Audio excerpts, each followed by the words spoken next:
Bro, the 90s really said, give us your best women. You know, the ones that look like they just rolled out of a hospital bed, didn't eat for 3 weeks, and literally looked like they survived an overdose. The look was called heroin chic. I don't know how they made up the name. I don't know if it was actually but that's what they called it. The look consists of protruding bones, dry lips, no, not the Korean kind, dark circles, and pale skin. This was the epitome of high fashion. This is basically the look that you needed to have if you wanted to be in any magazines, photo shoots, or just be in high fashion.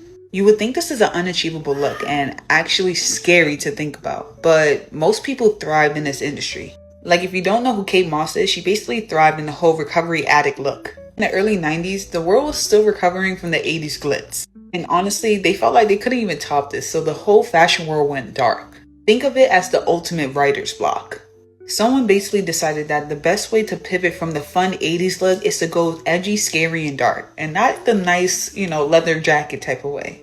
Think heroin photo shoots. Girls who looked like they were in the pit of despair and depression. And if it looked starved and sickly, that was just the cherry on top. Honestly, I think this is the era that caused us to have dare in schools because they just needed to get a handle on things. Heroin chic was everywhere, magazines, billboards, and the runway. And the brands like Gucci and Calvin Klein could not get enough of it. Even makeup tutorials today try to recreate this look, the sunken eyes, dry lips, and pale skin.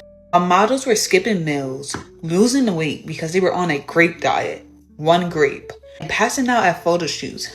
The industry just brushed it off and said, we're just in an artistic direction. Basically saying, nobody is forcing these girls to do this. Like, they're doing it on their own. We just like the artistic side of it. Bullshit. And I don't know what's artistic about smearing Vaseline under women's eyes so it looks like they've been crying for days. Not because they hurt or lost somebody, but for the sake of fashion. They wanted women to look like they seen hell and just never knew how to get back. Glamorizing addiction, but also glorifying femininity through fragility. Kate Moss herself even regretted being the face of it, pushing the idea that you weren't fashionable unless your bones were protruding out. And if you didn't fit the mold, you needed to go to the back of the line because you just weren't beautiful enough. Or looked like a sick teenage runaway. It really was a sick industry dressed in silk. And now this aesthetic is starting to trend again. It's just with better lighting and a Sephora link.